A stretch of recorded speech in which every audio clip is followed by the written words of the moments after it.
Look, let's talk about this now with Amy Tarkanian. She's a Republican strategist and a former chair of the Nevada Republican Party. Very good afternoon to you, Amy. Hello. Hi. Well, we all woke up this morning, as we often do here on the eastern side of the Atlantic, to what has Donald Trump done now? And around midnight our time, he paused all US military aid to Ukraine. By all accounts, Keir Starmer didn't know it was going to happen. Certainly in the House of Commons, he didn't yesterday, making statements. It wasn't what he expected. Even Donald Trump had said he had not even talked about suspending military aid to Ukraine. But now he has, and we think it's in reaction to what Zelensky had to say in an interview, talking about how the end of the war in Ukraine is still very, very far away. This clearly riled Donald Trump, and after a meeting with his Vice President J.D. Vance and his Secretary of State Marco Rubio, he's basically suspended and paused this US aid. Was it the right thing to do? Well, I think what's happening here, and first of all, I agree with Candace's assessment as well as yours on this scenario. And, you know, you have a president who wants peace. And apparently, you know, they felt that President Zelensky was disrespectful. They felt he was ungrateful. They felt that he was unwilling to actually come to the table. And the fact that he is continuing to call President Putin names, which, you know, they're probably correct, you know, names to actually be called. But they said you can't do that and be diplomatic and expect for the other side to come to the But Donald Trump seat. called Zelensky a dictator. Oh, Some of the stuff that Elon Musk has said is outrageous. It's a one-way street if you haven't realized. President Trump is the man who likes to be in charge. He's the one who likes to be the schoolyard bully. And so he will strong-arm a situation to make sure that he can get his way. And so I don't think that he's necessarily supporting Putin. I just think that the fact that he's wanting both sides to give and take. No, he hasn't asked Russia. No, that's not true. He has not asked Russia to give up anything. He hasn't told them they need to retreat from any territory. He's not asking for any deals. He's not asking them to, return Ukrainian children who've been abducted. He's not asked a single thing of Vladimir Putin. And indeed, he's even said he wants to relax sanctions on Putin and his oligarch henchmen. I mean, he's not asking for anything. He's quite clearly only on one side. Well, I mean, that very well may be true. But last night we heard from Vice President Vance, and he actually said what I had just mentioned, that they were waiting for both sides to give and take. So whether if that's true or not is yet to be, But they haven't.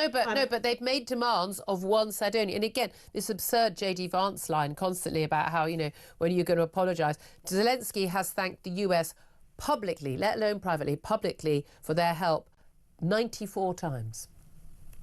94? I didn't know it was that many. 94. Well, I know video. That the economic mineral deal was already set to move forward, and then that was squashed when they had that embarrassing scenario at the Oval Office. And, I was just mortified by everyone's behavior in that room. Well, I mean, I don't know what people think Zelensky did wrong, otherwise pointing out some basic facts, as Emmanuel Macron had done on Tuesday, which actually you haven't given load more aid than, and ours aren't loans either. Just pointing out facts. Donald Trump doesn't like to be told, well, actually something you've just said is wrong.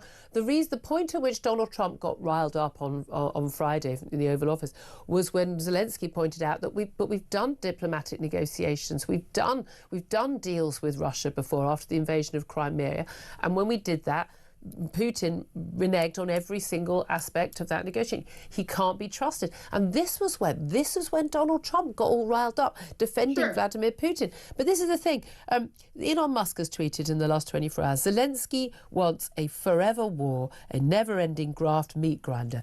Both those men keep saying Zelensky doesn't want peace. Of course he wants peace. It's his people who are dying. It's him who has to live in a bunker with his family. For goodness sake, of course he wants peace. The question is, peace on what terms? Why do so many Republicans back Trump on this. I mean, Marco Rubio, this wasn't what he was saying only a couple of years ago. What has changed, and how strong is the support for Donald Trump on this? Because I was saying on the show earlier, I think if Donald Trump tomorrow said, right, we're going to give all the aid possible, we're even going to send US troops to fight Putin in Ukraine and help Ukraine win the war, I think the same people right now who are cheering Trump on would cheer him on straight away tomorrow, going, yeah, USA, USA. Well, I think the problem is the financial aspect and the fact that the U.S. has contributed. I think it's now roughly over $300 billion. But we can blame President Biden. Don't think it is that high, actually. I think it's about half that. Oh, half that? Well, okay. I mean, what's 150 billion down the back of the sofa? Right. So American citizens overall, not members of the House, not members of, Republican Congress, who are fearful, I think, to some extent, when it comes to wanting to be reelected. And so that's why they just kowtow to whatever President Trump has to say at any given moment. But if you're talking to a U.S. citizen, there is a lot of concern with the amount of money that has been funneled to this war, because we've heard from President Zelensky and also President Biden, where has all the money gone? Where has all the weaponry gone? And there's not a full account for everything that we've contributed. It's been used against the Russians. Look, there is corruption. I mean, sorry, let's go back to Afghanistan and Iraq, the level of abject corruption there. It's being used against the Russians. I just think there is corruption. It's a corrupt country. Every former Soviet Union country is corrupt. We know that's one of the reasons why they failed,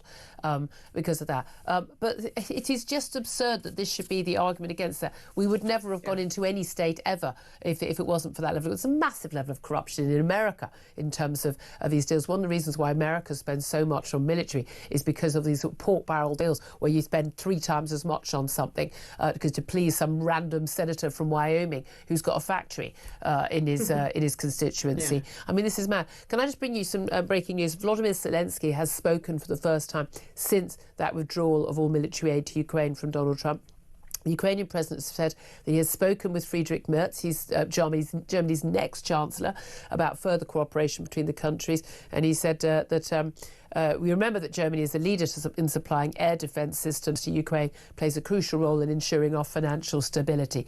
No mention whatsoever of the US suspending aid. Now, what do you think needs to happen for Zelensky to get back in the room with Donald Trump? I'm sure what he was hoping last week was, I'll agree to sign this mineral deal, but I'm a very persuasive guy. I'll be able to persuade behind the scenes Donald Trump to give us some security guarantees and we'll be able to get it over the line.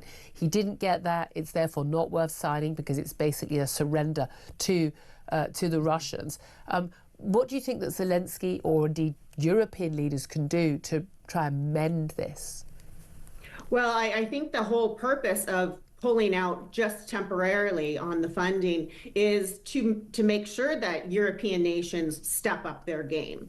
And then remember, this is temporary. So, I think the US will end up coming back as long as, and unfortunately, this is a very petty thing that we're hearing, is that they want a public apology from President Zelensky in order to move forward. So, we're dealing with some interesting characters and personalities, and it's unfortunate because people are dying. And so, it's a scary situation. But I think the whole reason that Donald Trump is doing this is to say, hey, everyone else, you need to step it up and come help, and then maybe we'll come back to the table. Well, except, of course, that him doing that and talking about relaxing economic sanctions on Russia actually makes a bad peace. Yeah, you can have peace. You can have peace at any time. When someone, bad peace is easy to get as long as you don't mind being totally surrendering to your aggressive force. You can have peace straight away. I mean, when you want a good peace that actually protects the nation state of Ukraine and those people living in freedom, that's a completely different matter. But everything that Donald Trump has done and said since he became president when it comes to Ukraine has actually strengthened Putin's hand. And I'm not disagreeing with you, but I think the problem is it's the financial scenario and the fact that you have constituents that are done, and so you have members of Congress that are hearing from these constituents, and they're saying enough is enough. We need to quit sending But our wait a minute, but aren't hard-earned they tax saying dollars. that because that's the line that's being pushed by Trump and the MAGA movement? And if he changed his tune, and again the bots on the trolls on social media and the abject lack of correct information and most of these messages, I mean, they're laughable. If it wasn't the fact they're going to cost people's lives, they are laughable. And a lot of the stuff that Trump has said, absolutely, utterly ignorant of most of the facts about this war. It's actually bizarre that anyone could be president and not know this stuff. And but JD Vance hasn't got that excuse. He absolutely knows what he's doing. Right. But if Donald Trump changed his tune, those people would change their tune. They only push this line because it's the MAGA fashionable line to take. Yes, they would. And I'm not agreeing with what's going on by any means. I'm just sharing with you what I'm hearing, and it is valid on what you're seeing. You call them the trolls on social media, but you have people on the ground that are repeating it. So yes, I agree with you. If Donald Trump were to say the sky is purple, everyone would say the sky is purple. And so, that's a scenario that we're having to deal with. And, you have a president whose motto is make America great again. And so everyone, that is a full-blown supporter of his is like, that's right. It's America first. And everyone else can just, push off. Yeah, I mean, exactly. And I think that's a perfectly legitimate position for an American president to take. I think they should be looking after... Look, I massively agree with him on immigration policy, on net zero, on wokeism, on Israel. I think he's been superb. I think he's massively wrong on this. But also very big question marks about another big policy that's come into force today, and that is the tariffs on China, on Mexico and Canada. I mean, two of your biggest allies, Mexico and Canada, facing bigger tariffs than China, a hostile nation state. But we've already got retaliatory tariffs from China and Canada. Talk about them coming on the EU very soon. Who knows what happens to Britain? You know as well as I do, look, the Republicans for many years, they're for low tax, aren't they? Does Donald Trump even understand that tariffs are a tax and they make goods more expensive for American consumers?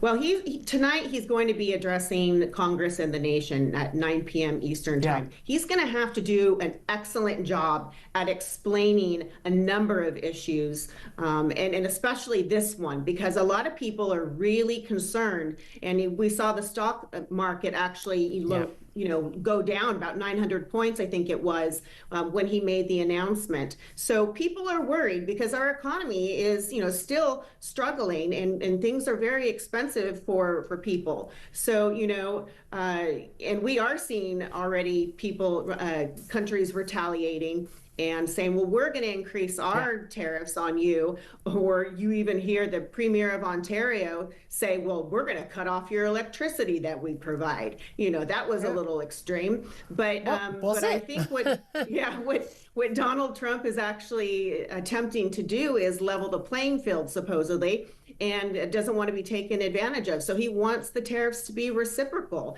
And he actually wants manufacturing jobs to be brought to the United States, where then obviously you wouldn't have to pay that tariff and you could enjoy, lower tax rates. Yeah, but that was what he was supposed to do when he did his first term, and he got rid of the NAFTA, the North American Free Trade Association, and when he replaced that with another deal, which basically, for all intents and purposes, was the same thing. You didn't see that sort of reshoring that he was talking about. I'm just amazed that the Republicans are in favour of this. I really do. And I'm not sure a world trade war is exactly what will help the economy this time. But there we are. Always good to talk to you. So appreciate your thoughts on all this. Amy Tarkanian, Republican strategist there.